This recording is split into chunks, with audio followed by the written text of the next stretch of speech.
paraît assez logique d'aller apporter un... Ça oblige les Nîmois à prendre le marquage, à reculer encore un peu plus de toute façon. Valois côté gauche, le dribble extérieur a fonctionné, Jean-Louis Valois maintenant en retrait. Le retourné au second poteau, D'Amico qui remet, Martin qui repousse, D'Amico et qui réduit le score à 3-2. Il reste 7 minutes à jouer, c'est loin d'être terminé. Je crains le pire pour les Nîmois, Christophe. En disant ça, je prends pas parti, mais ils ont fait un tel match pendant 70 minutes. Bien vu l'image de Fred Goddard nous proposait Vaida Milodzic qui a encore modifié son visage. On revoit la double tentative, Martin qui repousse dans un premier temps. Ouais, c'est vrai que Martin a été fait une grosse faute de main, mais enfin, comment lui en vouloir? Ce qui veut dire c'est qu'il n'est quand même pas en confiance sur les ballons qu'il va forcément avoir à négocier dans les 6 dernières minutes. Et que les Lillois ne vont certainement pas hésiter à balancer loin devant. Oh non! Enfin non, c'est le premier de monsieur Eric Poulain. Carton rouge pour Karim Benkouar. La soirée de toutes les émotions pour le jeune franco-marocain. Premier match professionnel, premier but, première passe décisive, pénalty obtenu. Premier carton jaune tout à l'heure et première expulsion. C'est regrettable pour Karim Benkouar qui est provoqué maintenant par Laurent Perrolade. Allez, il faut vite qu'il regagne les vestiaires tranquillement, Karim.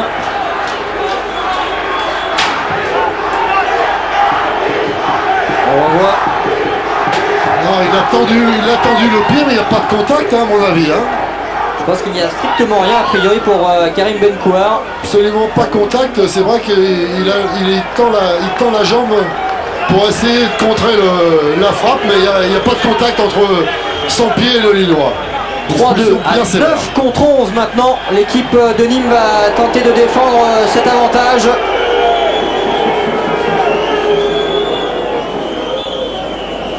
C'est un match totalement incroyable que nous vivons cette fin d'après-midi à Nîmes. C'est vrai qu'il y aura un côté quasiment immoral si Nîmes ne l'emportait pas. Mais bon, ça reste le jeu, ça reste la détermination lilloise, on vous l'a dit, jusqu'en fin de match. C'est aussi le football, c'est 90 minutes. On a suffisamment dit que les Lillois étaient souvent efficaces en fin de match. Samy qui a écarté le danger. Ça repart avec Sigan. Tacle désespéré. Ça revient non pas dans la surface, c'est écarté par Vosalo. Rouma peut faire du bien au Nîmois parce qu'il a du métier, de la technique. Mais il est sur le banc, Rouma. Alors c'est pas grave, c'est pas lui, c'est Mazzoudi. Mazzoudi qui ne va pas obtenir si le corner. C'est bien joué de la part de Mazzoudi. Regardez la belle image.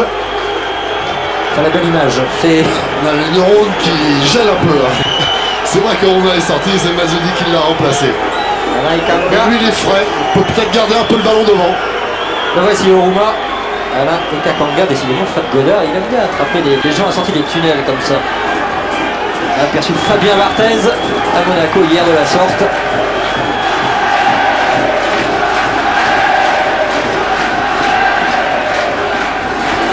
Les gars, ambiance très chaude. Là, c'est même pas la peine de centrer, il n'y a personne. Et le jeu a repris, ils sont tous arrêtés au milieu de terrain. C'est assez étonnant comme situation. Deux Nîmois là-bas et le reste est à temps. 9 contre 11, on vous le rappelle, pour ces, allez, on va dire 5 dernières minutes, car il y aura sûrement au moins 2 minutes d'arrêt de jeu. Ouais, et 8 contre 10 dans le champ, c'est énorme, hein, comme écart, ballon en profondeur. Valois et position de hors-jeu. Nîmes qui va prendre son temps, bien évidemment, pour effectuer le coup franc. Chaque coup de sifflet favorable aux Nîmois va venir comme une bénédiction.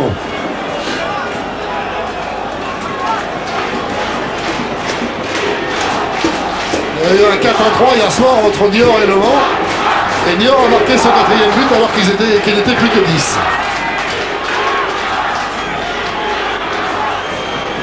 Je pense qu'on va être sorti du stade avant Monsieur Poulain quand même ce soir. Si ça reste là, ça ira pour lui. C'est vrai que l'expulsion est quand même bien sévère, c'est l'impression que c'est totalement involontaire la main de Delaroche. Quant à l'expulsion de Benkouar, elle paraît bien sévère. Ce sera un corner, oui. Non, corner. annoncé corner, effectivement. Et je pense que c'était le Lillois qui avait mis le ballon en sortie de but. Serge Delmas qui est en train de se désespérer sur son banc de touche, regardez. Son équipe va-t-elle tenir? Valois pour le corner. D'Amico. Oh, c'est terrible ce qui est en train de se produire ici avec l'égalisation de Fernando D'Amico.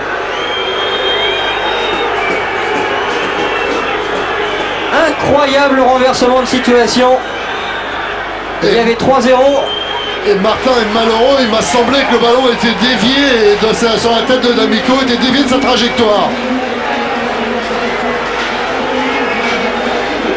On va revoir ça. La tête de D'Amico. Et oui, elle est marquée contre son camp par un Nîmois.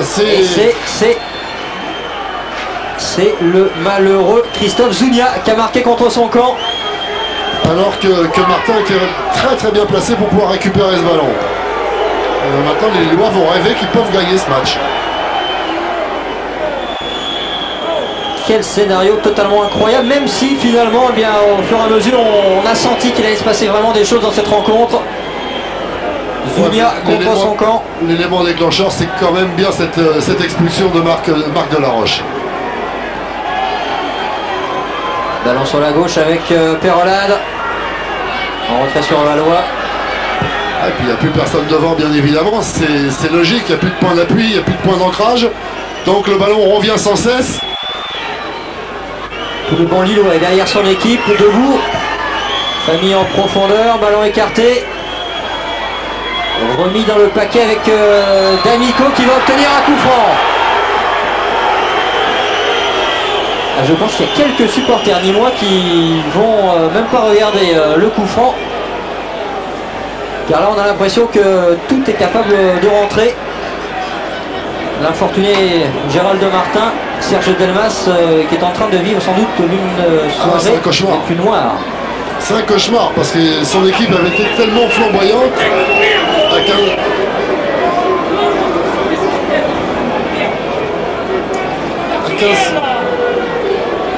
C'est terrible parce qu'il sent qu'il peut même le perdre ce match maintenant. Avec Famille ou Jason Boutoil en puissance. Famille, c'est dans le mur nîmois. Et ça revient avec Jason Boutoil qui va mettre ce ballon dans le paquet. Loin devant pour la tête de Sigan qui s'est fait contrer par Vosalo. Charpenay qui écarte. Il faut sortir des 16 mètres les Nîmois s'ils veulent repousser un petit peu Nîmes. Voilà, les obliger à jouer dans le dos de la défense et perdre le ballon. À 9 contre 11, ils n'en peuvent plus, les malheureux Nîmois. Et Monsieur Poula qui rouspète même après le ramasseur de balles qui renvoyait pas le ballon assez vite. Terrible ce qui doit se passer dans la tête des Nîmois en ce moment. Qui ne méritent véritablement pas ça. Mais bon, c'est la loi du jeu. Ils ont donné beaucoup, tout, et même un peu plus.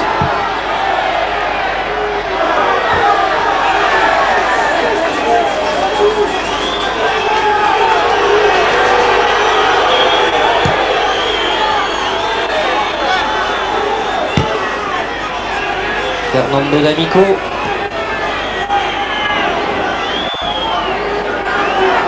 La frappe de Famille contrée avec la sortie de Strelzak.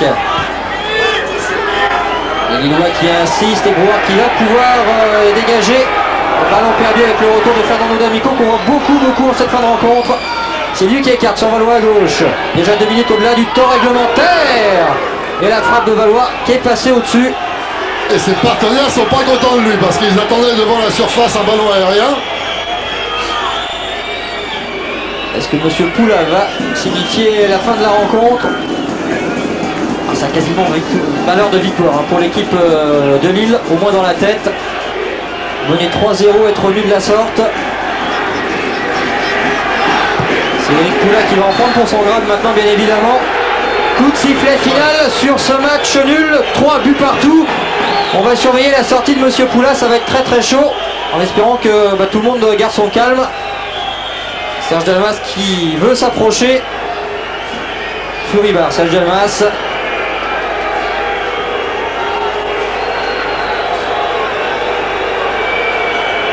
Le regard noir du coach. Oui, et des explications également entre Régis Fouard et D'Amico qui est en train de chambrer.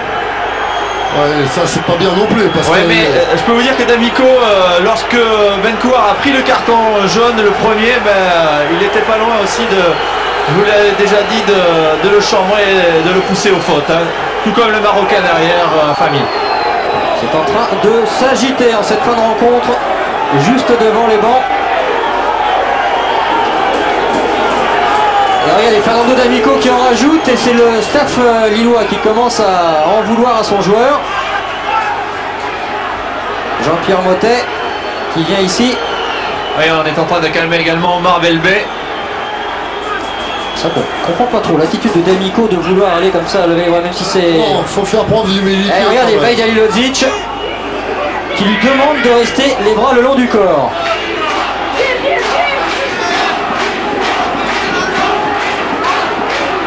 Vaïd Halilovic qui ramène son joueur, qui connaît lui ce genre de situation, qui sait qu'il faut aussi respecter la déception de l'adversaire.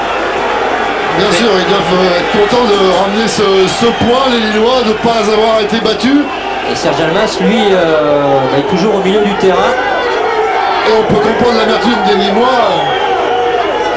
Monsieur Delmas voilà, qui renvoie ses joueurs, notamment Gilles Morisseau, alors que ça s'agite à nouveau là-bas. Christophe Avec Régis Bois, oui alors. Oui, on va revenir au jeu quand même avec Jason Boutoil. Un renversement de situation incroyable alors que Lille était pas à la rue dans ce match, mais presque. Et là des Ouais, images... c'est vrai, malheureusement, quand on voit ça sur un terrain, c'est dommage. Ouais, ce soir, nous, on va retenir que le match nul. On a fait 60 minutes vraiment catastrophiques. Bon, avec l'expulsion du gardien, ça nous a facilité un peu la tâche, on est vite revenu. Et ce soir, on va retenir que le point de match nul, c'est tout. Merci Jason. Et là des images bien regrettables. C'est vrai que ça avait été chaud en fin de match, déjà lors de la rencontre aller avec un coup franc qui est prêté à discussion. Là entre Bozalo et Colo, c'est pas mieux, il y a eu quelques petits échanges de gifles, totalement regrettables. C'est dommage parce que c'était un match vivant, agréable, pendant 70 minutes grâce aux Lillois essentiellement. Et les 20 dernières minutes qui ont été palpitantes pour aboutir à ce 3-3, et c'est dommage que ce match se termine comme cela.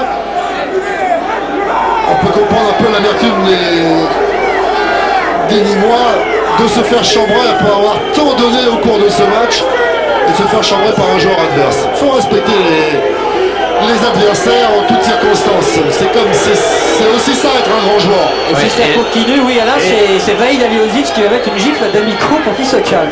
Oui, non, c'est surtout Pascal Sigan qui était en train de s'énerver après D'Amico, et il y a eu des mots entre Vaïd et Pascal Sigan, entre D'Amico également. Ça s'énerve maintenant entre Lillois, hein, parce que les Nîmois sont tous rentrés au vestiaire.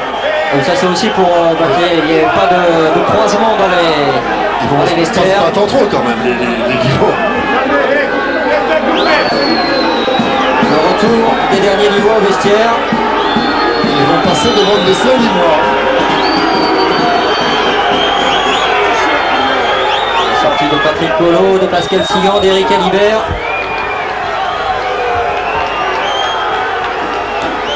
Fin de soirée, alors qu'il y a quelques petits objets qui volent. Fin de soirée un peu triste au niveau de ces images. Des débordements qui n'apportent strictement rien. On y va.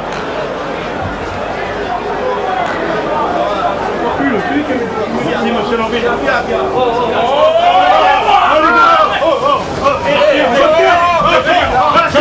C'est bon, allez, c'est fini.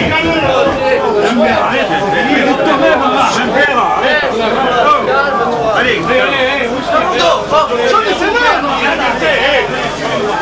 il est allumé ici en plus.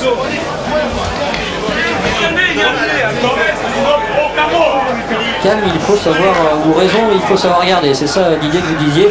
C'est vrai que c'est dommage qu'il y ait ce genre de débordement en fin de rencontre. Ouais, parce que c'était quand même un des matchs vivants qu'on a eu l'occasion de vivre depuis le début de la saison.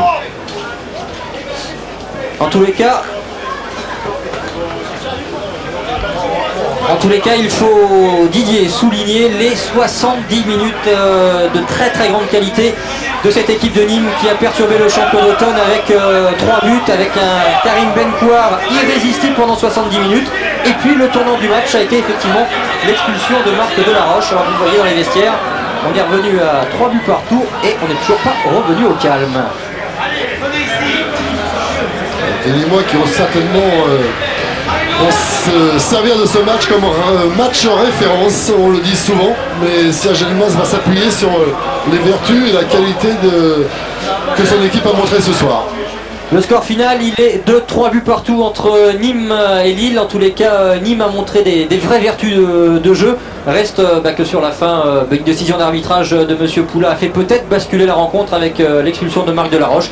Et ensuite, malheureusement pour Nîmes, on le sentait venir. Le LOSC, avec sa puissance physique, sa puissance athlétique et sa qualité, était effectivement en passe de revenir au score. Ouais, ils ont retrouvé des gens en même temps que l'expulsion de Marc Delaroche qui leur a laissé entrevoir un espoir. Ils ont marqué à 15 minutes de la fin, c'était un peu le moment idéal pour espérer. Et puis ils ont obtenu un match nul qui est un peu heureux au vu du match parce que les Nîmois méritaient probablement pas de ne pas gagner ce match-là après le match qu'ils ont fourni ce soir. Les Nîmois qui se sont